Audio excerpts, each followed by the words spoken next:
Well, as we've been hearing, China has emerged as a host of top world athletics events in recent years. Already, 2 Diamond League elite one-day meetings have successfully concluded in Xiamen and Shanghai, and China will also host the World Relays later this month. For more on this, I took time earlier to speak with sports analyst Paul Dong about China's rise as the host of choice for top athletics events, and I began by asking him why the country was so keen on hosting big global meetings at this particular time. You know, once a country has among its various, biggest metropolitan areas has already built so many infrastructure, so many stadiums and gymnasiums, and the country will naturally be very interested in hosting international events on a regular basis, preferably annually, but of course by bidding for the right to host the event. And the IAAF, which is the governing body of international track and field, has already built a traditional relationship, cooperative relationship with China over the last few decades. But the IAAF is also highly aware that this country, with a large area, with a very robust economic status, and with a population of 1.4 billion, it could be a mutually win-win partner if such international big track and field events can land in that country, not necessarily in China, not necessarily in Beijing or in Shanghai, but maybe in Hangzhou, Guangzhou, Chengdu, or Harbin. So this is pretty much what's going on. Let me just jump in here and ask you about, you did mention events coming to China outside Beijing, and we do know, of course, that in 1 week's time, the 2025 World Relays will be held in Guangzhou.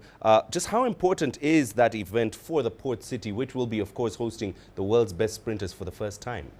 You know, let me remind you that back in 2010, Guangzhou was already hosting the Asian Games, which is the multiple sporting events, mega events, very huge. So Guangzhou is naturally interested in hosting something very high caliber, international level.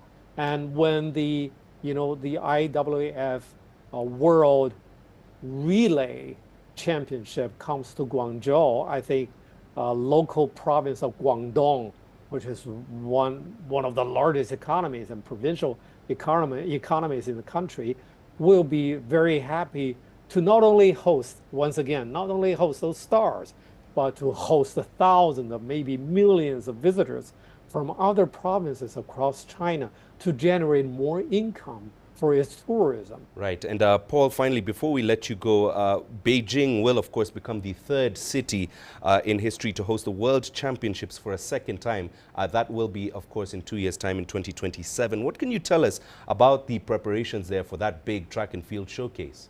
Of course, I just mentioned that China has quite a number of other cities can be equally capable hosting international sporting events, but Beijing anyways has been the host of 2 Olympic Games, one summer and one winter, and Beijing hosted, more than a dozen years ago, the World Track and Field Championships.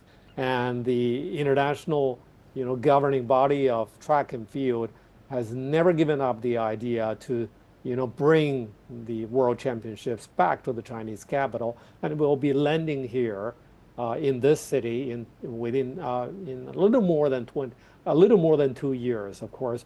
But I have no skepticism about Beijing's capability as the Olympic host and also host of a lot of track and field events, not the World Championships, but also very, very high-level events in the city. And I think Beijing can be, modestly say that we are quite prepared.